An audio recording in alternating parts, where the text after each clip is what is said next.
Ассалаумағалейкум, қалайсыздар? Кеш жарық. Бүгін эфирді көргендеріңізде мені таныстық тоқтады. Егерде маған үміткер болып келгілеріңіз келсе, астына сілтемені белгілеп кетемін, сол жаққа жазсаңыздар болады. Қалайсыз? Жақсы. Көңіл күй. Маған енді кішкене ашуланып қалдыңыз. Ничего страшного, вот правильно.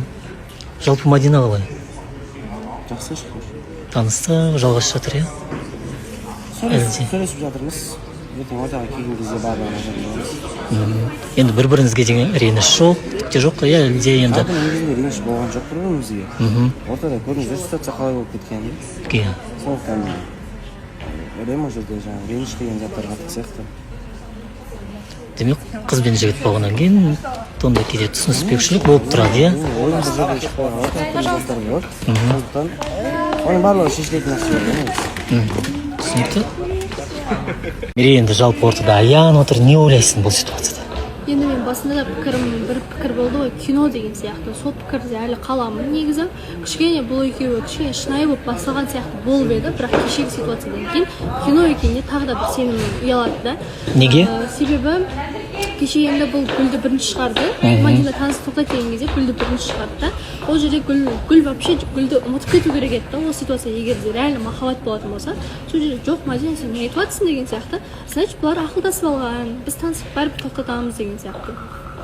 Солай гүлді шығарып алды, одан кейін Балаусахан случайно вопростар қойып қалды. Ол оған уже ответ білмей, миында загрузка жүрмей қалды, сол жерде и адасып қалды. Өзінің өтірігіне өзі шалынып қалды десем де болады.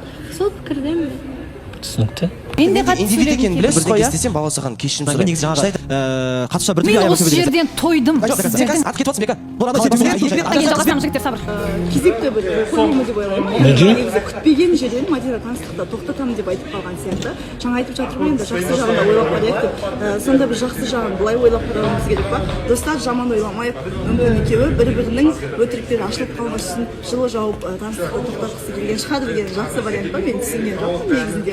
Қай жағынан қарасаң да, енді мына жерде отырған 20 қатысушы барлығымыз бір жағын ғана көріп тұрмыз да, көзімізге көрініп тұрған нәрсе соның басқа қандай жақсы жағы болуы мүмкін деген сұрақта менде білмеймін. Енді алдағы уақытта Мадина өзі керек деп отыр ғой, сыртқа шығып Мадина не жайлы сөйлесті, Мадинаға не үйретіп қойды деген ой болып тұр менде. Кішкене Мадина Аянға бата алмайтын сияқты, бір Аяннан кішкене басылатын сияқты да, Аяннан кішкене қорқатын сияқты, сондықтан да бұл жерде ашылып ештеңе айта алмайды дейді. Түсінікті. Бөлек.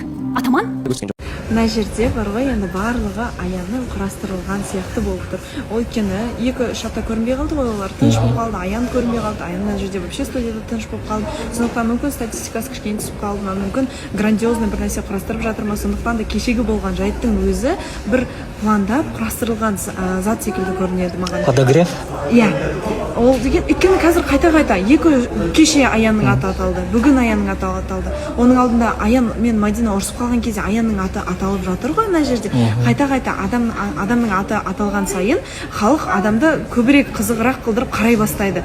Сондықтан да осының бәрі болып жатқан сияқты, істелініп жатқан сияқты маған қатты көрініп тұр. Вот, солай ойлаймын. Түсінікті. Біздің жағдайда Димаштың садикке барғаны бізге емес, Димаш үшін прям в пользу, знаете, потому что үйде қатты шыпсақ, не істерін білмейді, бала энергиясы көп.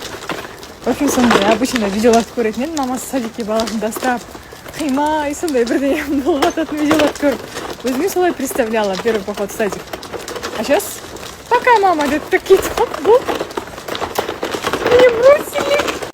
Я себя просто ужасно чувствую. Бір көзден екінші көзге кетті. Тамақ, мұрын, все забилось. Это прям бактериально вирусный конъюнктивит. Прям андай вперемешку болғаннан кейін ауыр болып отыр. Бүгін барлықтарыңызға қалайсыздар? Бүгін Зухраның үйіне келіп қалдым. Енді бұл үй маған өте ыстық, как будто өзім салған сияқты өйткені. Стористан барлығын үзбей қарап отырдым. Үйді сатып алғаннан бастап, үйді салып біткенше. Қандай қиындықтар болғанын білем. Өте әдемі екен. Кіріп келгеннен бастап, вау деп, бөлмелер, барлық деталь прям күшті жасалған. Үй өте керемет. Мен живой көріп, өзім таң қалып тұрмын. Осындай үй маған да жұғысты болсын деп жатырмын. Бағана 2 сағат бұрын келгенбіз. Стол жайып, тамақ шай ішіп болдық. Зухра жақта видеосын түсіріп жатыр. Ал мен үйге обзор жасайын деп жатырмын. Зухраның үйі шашылып жатса да көрсетейін ба сіздерге? Кадрды көрсетпей қояйын. мына жақта камера бар екен, прям барлық бөлмеде, тек қана уборныйда жоқ екен. Енді мен рум-тур жасайын ба сіздерге? Сохранение, қалай ойлайсыздар? Жаса десеңіздер жасаймын, жасамай көріп қойдық десеңіздер жасамаймын. Менің вариантымда көресіздер ма дегенім ғой.